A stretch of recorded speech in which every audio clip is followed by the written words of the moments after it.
Hi, this is Brendan, and today I'm going to talk about Imperial Assault, IACP, and Adepticon 2024. So just a quick channel update. I was once a miniatures commission painter. I no longer do that. I'm just going to be using YouTube this year to put out a couple videos for things I need to do. So some of you may know that my wife Stephanie and I play Imperial Assault at Adepticon, at least we have for the last few years. If you're not familiar with IACP, it stands for Imperial Assault Continuity Project, and essentially committee creates new content, the community play tests it. They put out new stuff once, or actually now twice a year, and it gets play tested and approved, and so it just kind of keeps the game fresh and moving along. And so you can play things like Cad Bane or Yoda in Imperial Assault. So it's really cool and exciting, and that's kind of what we like to do. So the IACP has a website, the YouTube channel I Command, Discord, Reddit, all the social medias. So go check it out, especially the website for the cool new content. So for Adepticon, this is a convention that happens in Schaumburg, Illinois in March. And this year there's a throwback vanilla or just Fantasy Flight content event that's on Friday, and Saturday is the IACP event, which we'll be playing in. Currently the map rotation includes Coruscant back alleys, so that's posters and gangsters, and also the Wazka hunting grounds, which is the 3 caches with a bunch of water that's either gives you strain, or slows you down like normal. So it's a really interesting map, and the water is all connected, so the walls don't exist between the water. So it's really kind of a cool mission. Really excited to see what the new map will be, the 3rd map for the tournament. That's probably going to be announced early March, and then we'll have a few weeks to practice those. So this year, Stephanie and I are actually bringing another player with us. This is my daughter, Rosie. Rosie is incredibly smart and talented. She does violin and art and color guard, and so don't let her age fool you. She plays strategy games with us, and she does a great job, and sometimes she wins. Stephanie and I and Rosie, we played a 3-player skirmish game. We found a 3-player map that Noah TV Boy had made, I think years ago. There's a bunch of crates in the middle of the table, and if you're down on points, you can shut a door anywhere on the map. It's kind of zany and fun, and Rosie took the win on that one. So we've been practicing a lot, having a great time with IACP and Imperial Assault. And so Rosie is... when we were building her list, she said, I want to force lightning something to death. So I'm going to go ahead and I'm going to spoil a few things out of our lists. I got Stephanie's approval to talk about her list a little bit, but not too much. So Rosie said, I want to force lightning something.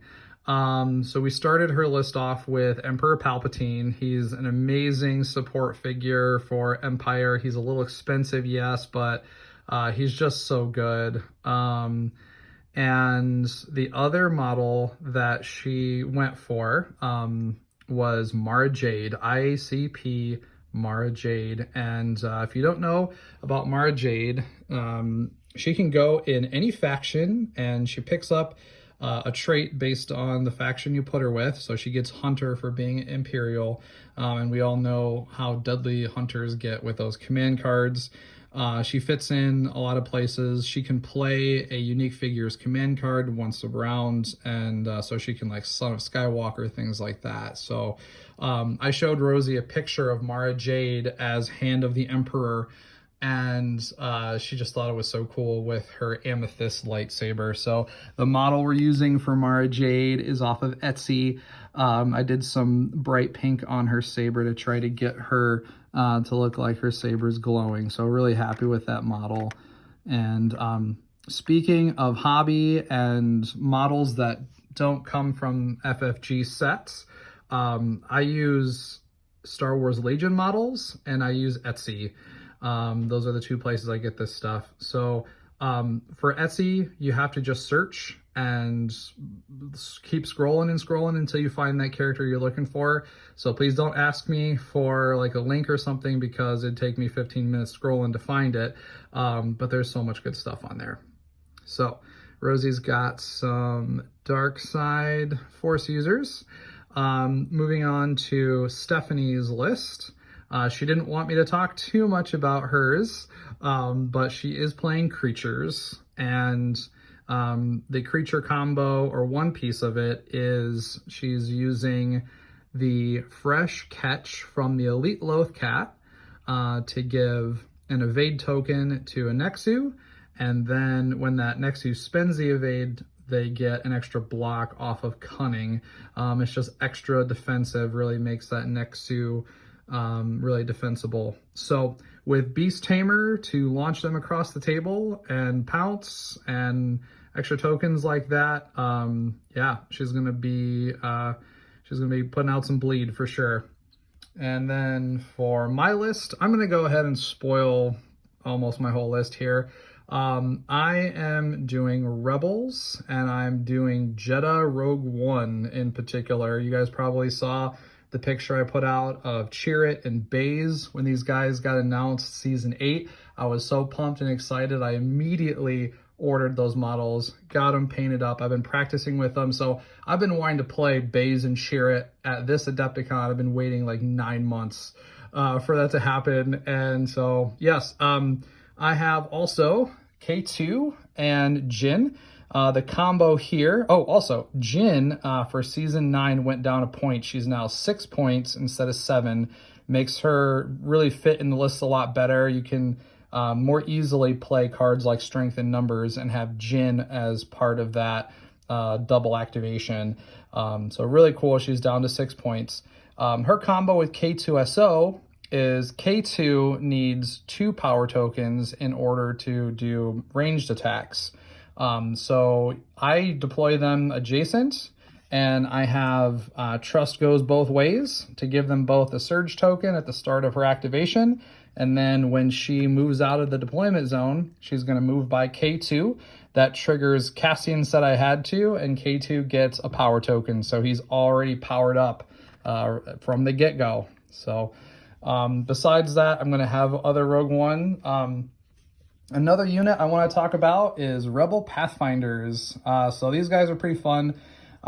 Their distracting ability is usually annoying for my opponent about once a game, which is fine. They are also, their infiltrate ability really works with my playstyle. I like to be aggressive towards the objectives. And so the fact that they infiltrate in, you know, I could flip some posters on Coruscant before you can really react to it, stuff like that. So Pathfinders are really cool and really fun. For my Pathfinders, I picked some characters that were from Rogue One that are kind of recognizable. So the tall one here is Two Tubes. He's one of the Two Tubes brothers, and he is Saw Gerrera's right-hand man. He's featured in Rogue One, and he's also in the Andor show.